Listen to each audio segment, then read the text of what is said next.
नमस्कार दोस्तों, इलेक्ट्रीशियन अड्डा में आप सभी का बहुत बहुत स्वागत है। तो आज की इस वीडियो में आप जानेंगे VCB के बारे में, वैक्यूम सर्किट ब्रेकर के बारे में। तो इस वीडियो में वैक्यूम सर्किट ब्रेकर के बारे में आप डिटेल से जानेंगे। तो दोस्तों, वैक्यूम सर्किट ब्रेकर VCB के बारे में डिटेल से जानने के लिए इस वीडियो को अंत तक देखते रहें, तथा जिन्होंने अभी तक इलेक्ट्रीशियन अड्डा चैनल को सब्सक्राइब नहीं किया है, चैनल को सब्सक्राइब कर लें तथा बेल का बटन दबा लें, जिससे कि आपको इस तरह के इलेक्ट्रिकल से रिलेटेड ज्ञानवर्धक वीडियो आप तक पहुंचते रहें। इस तरह से अगर किसी भी सर्किट ब्रेकर की बात करें तो सर्किट ब्रेकर का मेन कार्य होता है हेल्दी कंडीशन में सर्किट को मेक एंड ब्रेक करना, तथा फॉल्ट की कंडीशन में जब किसी लाइन में किसी सर्किट में फॉल्ट आता है तो उस कंडीशन में उस फॉल्टी सर्किट को हेल्दी सर्किट से अलग करना। तो इस तरह से जो सर्किट ब्रेकर होते हैं ये फॉल्ट की कंडीशन में ऑटोमेटिक उस सर्किट को हेल्दी सर्किट से अलग कर देते हैं। अगर हम वैक्यूम सर्किट ब्रेकर की बात करें तो वैक्यूम सर्किट ब्रेकर में दो कॉन्टैक्ट होते हैं, फिक्स कॉन्टैक्ट और ये मूविंग कॉन्टैक्ट है। तो ये जब दोनों कॉन्टैक्ट आपस में अलग होते हैं तो इनके बीच में आर्क डेवलप होती है।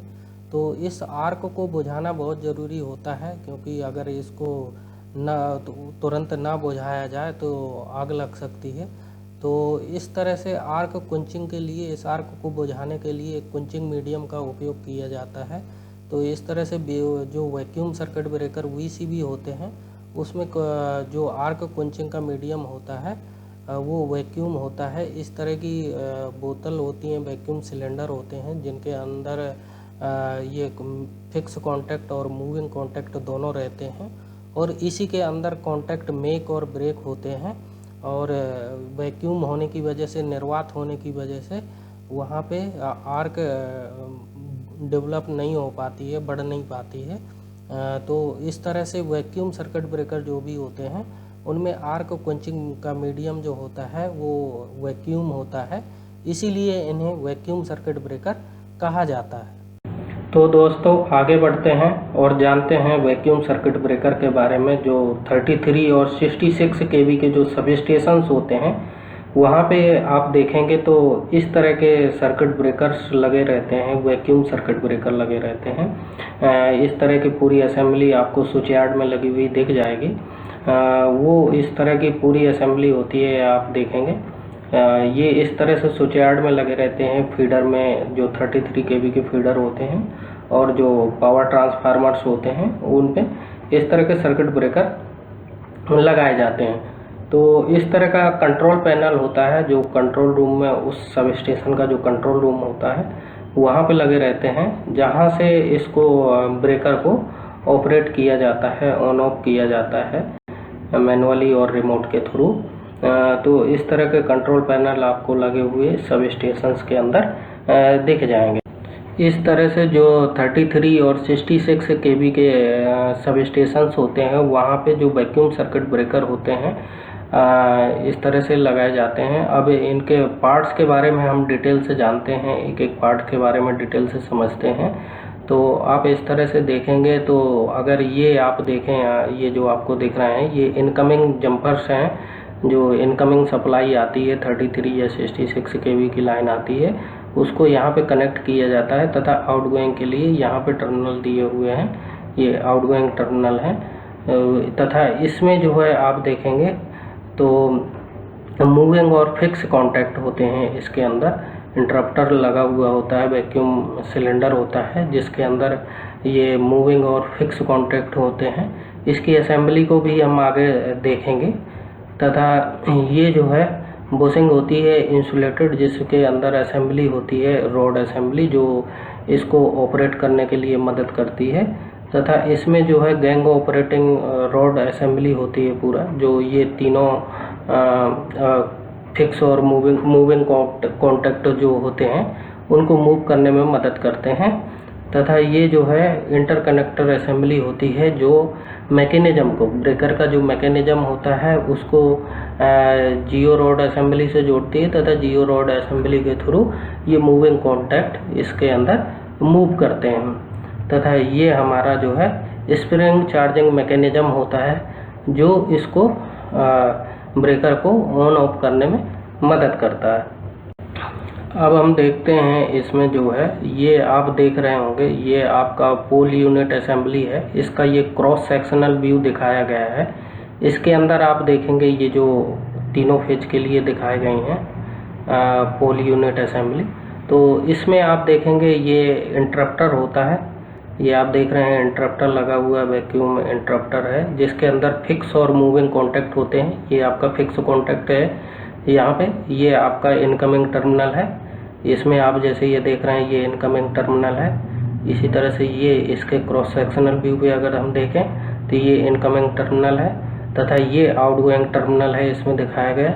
ये यहाँ पे आउटगोइंग टर्मिनल मिल गया तथा ये ऑपरेटिंग रॉड है जो इसको मूविंग कॉन्टैक्ट को मूव करने के लिए मदद करता है। ये जियो असेंबली से नीचे जुड़ी रहती है, तो तथा जियो असेंबली जो है हमारे ब्रेकर मैकेनिज्म के साथ जुड़ा रहता है।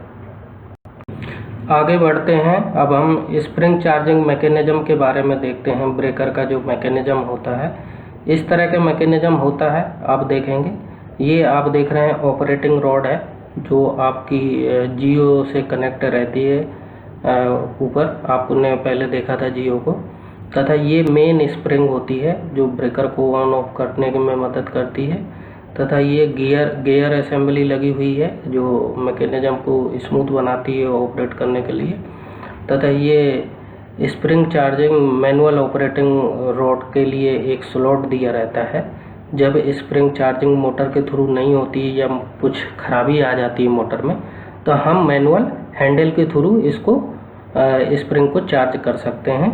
तथा ये क्लोजिंग कॉइल दी है, क्लोजिंग कॉइल है। तथा इसके साइड पे आप देखेंगे ये ट्रिपिंग कॉइल दी हुई है, ये ट्रिपिंग कॉइल है। तथा ये ट्रिपिंग स्प्रिंग दी हुई है। ये ब्रेकर जब फॉल्ट के कंडीशन में ट्रिप होता है उसके लिए ये ट्रिपिंग कॉइल और ट्रिपिंग स्प्रिंग दी हुई है। तथा ये एक्सिलरी सप्लाई का पॉइंट दिया हुआ है यहाँ पे ये आपको। तथा ये स्प्रिंग चार्जिंग का इंडिकेशन है, यहाँ पे चार्ज और डिस्चार्ज दिखा देता है, जिससे पता चलता है कि स्प्रिंग अभी चार्ज है या डिस्चार्ज है। तथा ये आपको ऑन ऑफ के इंडिकेशन मिल जाते हैं। ब्रेकर के ऑन ऑफ को दिखाता है कि ब्रेकर ऑन है या ऑफ है, उसकी पोजीशन को इंडिकेट करता है। तथा नीचे ये आप देख रहे होंगे जो मैं ये हाईलाइट कर रहा हूँ, ये काउंटर दिखाता है। काउंटर बताता है कि ब्रेकर को कितने बार ऑपरेट किया गया है। तो दोस्तों अब हम जानते हैं इस वैक्यूम इंटरप्टर के बारे में, देखते हैं इसका क्रॉस सेक्शनल व्यू देखते हैं कि इसके अंदर किस तरह से मूविंग और फिक्स कॉन्टैक्ट फिक्स रहते हैं। आप देखेंगे इस तरह का वैक्यूम इंटरप्टर है ये मैंने दिखाया हुआ है। तथा इसका ये क्रॉस सेक्शनल व्यू है।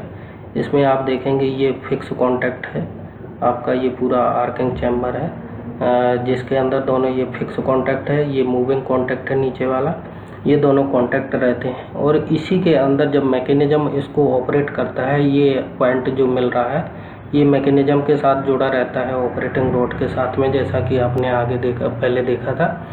तो ये जब मूविंग कॉन्टैक्ट मूव करता है तो ये फिक्स कॉन्टैक्ट के साथ में मिल जाता है, तो उस पोजीशन में ये ब्रेकर ऑन की पोजीशन में होता है। तथा ये अगर अभी पोजीशन देखें तो ये दोनों कॉन्टैक्ट आपस में एक दूसरे से अलग हैं, तो ये ऑफ की पोजीशन है। अभी अगर हम कहेंगे तो ये ब्रेकर जो है ऑफ की पोजीशन में है।